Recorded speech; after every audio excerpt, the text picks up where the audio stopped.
If you've ever listened to Nelson speak as many times as I have, one more time than Anthony has, you always know that he talks about it's all about the way that you think. So today is going to be part 2 on the human factors of infinite banking. Enjoy the episode. Take care. Welcome to the Infinite Wealth Podcast, where we teach clients how to build wealth and create passive income without the risk of Wall Street. Welcome to the Infinite Wealth Podcast. I'm Cameron Christensen, along with our co-host Anthony Faso. And today we are following up on our human factors of infinite banking part 2, where we're going to continue this conversation, right? And it is important. This is what Nelson stresses. It's all about the way that you think. You know, but before we dive in there, I just want to give a quick shout out to a John Norris who had put on the podcast. IBC is an awesome tool to have in your investor toolkit. Keep up the good work, guys. We do appreciate your feedback. So if you're listening to podcasts, do appreciate a like and subscribe, and if you want to see if IBC is for you, let's get on a discovery call. Let's talk about your goals and kind of see if that is a good fit. Link for that is in the bio. Absolutely. All right. We're talking about 2 things today. We are talking about the golden rule. And what do you have for us, Anthony? Willie Sutton. Ooh, Willie Sutton's Sutton. law. Anthony. Cam, before we get into it, I'm curious, the 4 laws. I mean, we went over 2 last time, Parkinson's law and the arrival syndrome. Okay. Today's Willie Sutton law and the golden rule. Is there one that's your favorite or that speaks to you? There is. I would say there's probably 2 of them. And one of them I'm touching on today was probably one of the top epiphanies that I had with infinite banking was, for me, the golden rule. I'll touch on that today, so I won't spoil it. But the other one was Parkinson's law. I'm a master procrastinator, right? If I have a deadline, I'll get it done, but I'll tell you what, it's going to be right at that last minute. I would say for me, they're all great. Like, they're all important and things that we need to know and that to be successful would be very helpful to master. I would say my favorite one is the golden rule, because I think that's cool. People think of a different golden rule than what you're going to drop today. So, and it's something that I've had fun incorporating and teaching my kids, the golden rule. Oh, I look forward to that. But I tell you, Parkinson's law, that's the one that spoke to me. That's when I knew like that one I totally have fault with. And as I said last time, I'm so efficient right before I'm going to go on vacation. That's a weird way of saying it. So that means you're inefficient every other day. More efficient, right? But honestly, I gave you that's 2 opportunities to say, well, then you should go on vacation more often. I almost said it last time, but I didn't want to interrupt. But I will say, I think about that every time. Like, man, I am so efficient today. I just need to go on vacation more. You should. But what it is, it's all about how you think. Yeah. Right. And so sometimes I've been trying to use it to my advantage and kind of playing some games to say, well, okay, if I'm going to try to leave early today, but I need to be able to finish what I would normally do if I were to stay later. So you could just work from home all day, every day. That'd be great. Well, today I get the privilege of talking about Willie Sutton's law. Now, Willie Sutton was a notorious bank robber in the early 1900s. And he's also famous for when he was interviewed and says, "Hey, Willie, why do you continue to rob banks?" They might not have said, "Hey, Willie," I'm just kind of paraphrasing, right? Yeah. And he responded, "Well, that's where they keep the money," right? Which it was just a brilliant response. But what Nelson pointed out is that wherever you store your wealth, somebody is going to try to take it. Now, I think it's important to know that, because if you know somebody's going to come after your wealth, then that gives you an opportunity to protect it. Yeah. And like I would say, if you had never had envision or think somebody would come in and burglarize your house, what's the point of locking the door? Right. But if you know somebody could come in, so not only do you lock the door, maybe you get an alarm system, maybe you get a gun, you get a safe, but you have the ability to put some things in order to protect your assets. And that should also go with protecting your wealth. And Cam, what would you say are the two biggest predators of your wealth? Two biggest predators of your wealth: taxes and losses and lawsuits. Right? I said losses. I was trying to save you there. Oh, were you? Right? No, I think losing it was. I mean, losing it is one as well, right? But so let's talk about lawsuits. Okay. I mean, people are getting sued all over the place, right? If you have kids, if your kids were to get in, cause a fatal car accident, I mean, they're going to come after you. Yeah. Right. If you have a rental property, something can happen with the tenant and you could get sued. Or maybe even it's like your business, maybe your business, maybe you've co-signed on some loans and maybe the business failed, or so they could come after you that way. And, I was trying to find some like the craziest lawsuits, right, where people have been sued for. There are some crazy ones out there, right? But I was trying to find one where the person actually won. A lot of these were dismissed. But one interesting one was two kids that were 17 years old broke into a railroad yard that had an electric fence. They got electrocuted. They got severely burned, and they sued. And the defense was, hey, these guys trespassed. There was signs, this ain't your property. There was signs, there was warnings, but even still, they paid over $20 million. What? Right? Oh my gosh. And I'd be willing to say lawsuits are like taxes. They're only going up. Right? Yeah. So wouldn't it make sense to protect your liquid wealth? And most states, every state has some level of asset protection on your cash value. However, many have full protection, meaning if you just move that money from your bank account into cash value whole life, it's going to become asset protected from lawsuits. Now, the other eroder of wealth is going to be taxes. And I ran a little scenario, Cameron, so I'm going to have you help me out here. If we were, let's say we started with $100,000 and that it would earn 8% every year. Now, I'm using this for illustrative purposes. I know we often talk about the difference between average and actual rate of return, but just kind of go with me here. If that were to earn 8% every year, right? After 30 years, you'd have $1 million. Okay. But that's assuming the government or the IRS isn't coming in there and taking their piece. Let's just say you're in the 30% tax bracket, which many people are going to be higher than that, particularly when you include state income tax.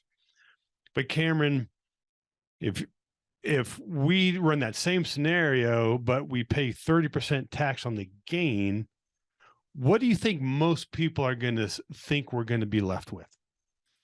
Most people would think 30% of $1,300,000. So we're left with 700. Yeah, exactly. Like that is simple math. But when we do the real math, it's not 700, it's 500. Ooh. So the interesting thing is here at a 30% tax bracket, you lost half your wealth. So those rates don't end up accurately reflecting in the growth. And the reason being is because the more control you have of those dollars, you're going to be able to produce more. But the more the government takes, that's less you have to produce the next year. Well said. Right. The point of this is that this is to illustrate that taxes are such a big or can be a big eroder of your wealth.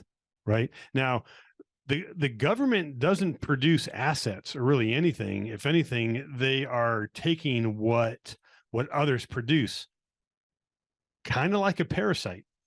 Ooh. Right? Yeah. Now, but the parasite knows it can't drain everything from you, or they would both die. So what the IRS will do is, the government will do before taxes become too big of a burden and people start to riot in the streets, they start giving exceptions to their own rules. Cue in the 401k, the SEP IRA and the individual IRA. And what I think is interesting to point out here, all of those were not created simultaneously. It was done in phases. The 401k at first was only for corporate executives. And then they were able to expand it where other people were allowed to do it. And then they had the SEP, was as a self-employed pension. So that way people who were self-employed were able to do it. And then what about people that fit neither? Well, that's when they created the individual retirement account or the IRA. And the point is, the government creates a problem, and then they create a solution to the problem they created, right? And the result is the government has control of the entire process. And what I think is interesting, year after year, they're creating, these lemmings are so thankful, right, that they can put money in the 401k, and then, the government's going to allow me to put in a little bit more next year. And then, when I'm over 50, government's going to allow me to put even more into my 401k, right? And another thing, people don't realize that the income tax system wasn't put in place until 1913, right? And before that, country had a budget surplus every year. Imagine right? that. I mean, so the IRS has only been around for about 110 years, right? Life insurance has been at least twice as long as that. And one thing I wanted to point out with the government changing these rules is the very first tax bracket. What do you think that rate was, Cameron? 10%. 10%. No, a whopping 1%. Okay, but that 1% was only after income that was over $3,000. Okay, 3 or 300. 3,000. Okay. Now, and it was 1% up until 20,000. So what that means is that we equate that to today's dollars. That if you made $500,000, you would pay 1%. The 1% tax bracket in the equivalent of $1913, you would pay 1%. What about today? If you were to make $500,000, you're going to be in the 35% tax bracket. That's not even accounting the state income tax. But when they created this, I didn't pull the number, I forgot it, but the amount of people that were actually subject to income tax, I can safely say, is under 10%.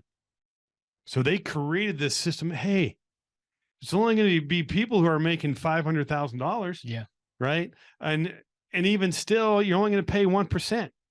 But even then, the max percent, the max tax rate in 1913 was 7%.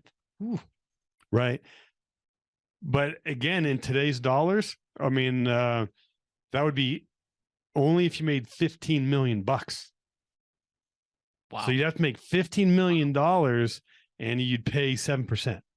Dang. Man, wouldn't that be nice? Yeah. Right. And so the solution to these government plans is to realize Willie Sutton law, and that we need to store our money where it's going to be protected from the two largest predators, lawsuits and taxes. Well said. Well said. Kind of depressing. It was kind of exciting for me to look at that and then do this comparison. But tax is super oppressive, man. Right? To me, it's like they always, just like the old saying about how do you boil a frog. You just do a little bit at a time. Yeah, they just need to get that little foot in the door. Yeah, and then just slowly ratchet it up. Yeah. Yeah. Man, all right. Well, Let's transition to everybody's favorite topic, whatever I'm discussing. It's going to be the golden rule, right? The golden rule. This is fun. I like this. This is the golden rule. This is what Nelson discusses. And Nelson says the golden rule is those that have the gold make all the rules. Anthony, was that the golden rule you were told when you were growing up? No. What was the golden rule you were told? Treat others like you would like to be treated. Exactly. So this, right, was a new rule when I was introduced to Nelson's book and Infinite Banking, is those that have the gold make all the rules. I would say that today the average person has become so consumed with living in the now and in the today that the importance of saving or acquiring gold or capital has lost all of its value, right? The average person has been conditioned to relinquish or to outsource the responsibility as it pertains to the banking function in their life, right? People are outsourcing the financing of their investments, the financing of their liabilities to banks, and banks are more than happy to do that because there is a ton of money to be made in that business. All right. The reason that people are outsourcing this is because of what they're told, right? Banks are telling them it's too complicated. It's too important of a role, and you can't do it by yourself. We're here to tell you that is BS, right? This is what Nelson's book has gained such traction in such a short period of time, is because banking at its most fundamental level is a very simple business. So I ask you guys, right, this is a question I'd have for the audience. I'm going to give you a second to think about it. Anthony, you too. Okay. Right? What do banks produce? Nothing, right? They don't produce anything. The way a bank works is, right, they will go out there when they get a bank charter. They have to have enough money. They put it on deposit, right, as backing. But then what they do is they open their doors to the community. The community comes down, puts their money in a deposit with them.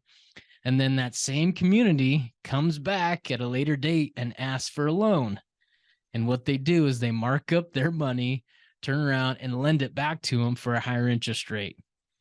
This is probably one of the most profound pieces of information that I realized, right? I think at the beginning of the episode, you asked me which one of these hit home the most. And it was the golden rule. I remember when I was introduced to infinite banking as a strategy, is I had purchased a vehicle for cash. And I went down, I started looking at this model, and I realized, you know what? I went down and I put my money on deposit at the bank. And then 6 months later, I went back and I asked them for a loan. And they literally lent me my own money back and charged me an interest rate. I was so mad because I felt so stupid, because that's literally what they were doing. And I'm like, you've got to be kidding me, right? So banks don't produce anything. Banks need our deposits for them to operate, to turn around and lend money to whoever they're going to lend it to. Typically, it's right back to us, okay? So the point that Nelson makes is that the outsourcing function of your life is actually very insidious. Right? If you start doing that with one thing, you end up doing that with another. And what ends up happening is that just becomes compounded. And so when people start to look for somebody else to take certain functions or to address certain roles in their life, is that becomes easy. And they want to do it more and more. Right? And so what ends up happening is, you had talked about Willie Sutton's law, is we're talking about banking. But now people also look to government institutions, right, to fulfill certain roles in their life and say, hey, listen, I don't have healthcare. I don't have a retirement. I need you guys to supply this for me. And again, right, it's all about the way that you think. And that is a very self-fulfilling mindset if you go down that road. The examples, I thought of two examples of this, right, that really stuck out to me. The first one, Anthony, have you ever seen an owner's manual from an older car? I know you haven't, right? If any of you guys have ever looked at an owner's manual from an older car, it has the complete diagram of the car that you purchased, right? And if you go back, I looked up one in 1939, Ford, they had their owner's manual had how the ignition points work, and it gave the correct point settings, and it provided a detailed how-to step-by-step on how to adjust the distributor vacuum brake on your car, right? And the idea was that you, as the owner, were responsible for the maintenance of your vehicle. If you compare that now today, right, Anthony, if you've ever lifted up the hood on your vehicle, essentially there is a plastic shroud that sits there, and it might as well just have written on it, says call the dealer, right? Yeah. They do not want you going in there and messing around with stuff. And so you can't touch it. You're at the mercy of them. I don't know if you guys have ever tried to take your car down to the dealership at all, but man, talk about overpriced, right? Maintenance, talk about weeks on end for trying to get anything established. So this whole idea, right, of outsourcing stuff is very insidious. When you start giving in the feelings that someone has to do it for you, it produces a huge burden. And as I said, it's a very self-fulfilling prophecy. If you do that, you will always be at the mercy of someone else. And that someone else is the one that's going to have all the gold. The importance of capital accumulation and having access to capital cannot be overstated. It is paramount to the life that you want to lead. If you don't have any money, you will play by someone else's rules. Cameron, well done. Yeah, well done. I get fired up, man. You got to have money. That was good. And you use insidious not once, but twice. It is, man. Right? It's a mindset. Well, yeah. I got a question for you. Yeah. You had mentioned. What does it mean? I'm going to ask you that offline. Okay. You shared the story of how you saw that Wells Fargo or whatever bank was just really turn around and loaning you back your own dollar. At what point did you figure that out? Was it like right when they gave you the loan, or was it later? Oh, no. I had a car loan. I actually had 2 car loans with the bank when I got introduced to infinite banking. And I remember thinking, I got enough money over here to pay that off over there, right? And so I'm a visual person. So honestly, it wasn't until I visually saw it represented on a piece of paper that it connected for me. What I thought was interesting is at that time of the loan, you were probably excited. Sweet. This bank is going to give me a loan to pay for the car, right? You probably thought you were happy. Oh, I went down. I was super excited, right? Went down. I had a nice shirt on. I was feeling pretty good, right? I went down there to go jump through all their hoops, right? Just to get my own money back. Yeah. I think that's an example of the importance of learning. Yeah. Not stop being a lemming. It's time to get educated. Mm-hmm. The favorite part for me about the golden rule is that was a way for me to teach my kids. Like I would always tell them the golden rule. If there was ever why can't we do this? Why can't we do that? It's a golden rule. And then I have to explain it to them. Daddy's got the gold and daddy makes the rules. Right. And then, there was a time when they were little, we'd go through I remember particularly with my daughter, Sarah, we would go through Target, and while we're waiting to check out, all the on the aisle, they have like the little Barbies and the gums and all that little stuff that is just there for kids to bug their parents to buy. Right. And so I would my wife's more of a softie, but I was like, nope, you can't. No, a golden rule, can't do it. But then what I started doing is we started giving them an allowance where they had to earn. It wasn't just, here's a couple of bucks. The more that they produced, the bigger their allowance was. But then at that point, when we went through Target and Sarah's like, hey, can I get this Barbie? I'm like, you can if you want. It's your money. But Sarah's like, okay, it's okay. I won't get it. But the real difference was when it was my money, she was more apt to spend it.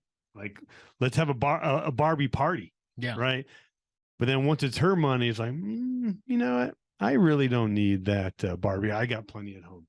That is government in a nutshell. More than happy to spend your money. Yep. Awesome. Well, we got wrapped up the 4 human characteristics. Right. Today we talked about the golden rule and whatever you talked about, Anthony. But I hope you guys enjoyed this episode. And again, it's all about the way that you think. Go make it a fantastic day. Take care. Thanks for listening, and be sure to subscribe so you don't miss out on the next episode. Also, check out our website, infinitewealthconsultants.com, to find our podcast along with other additional resources.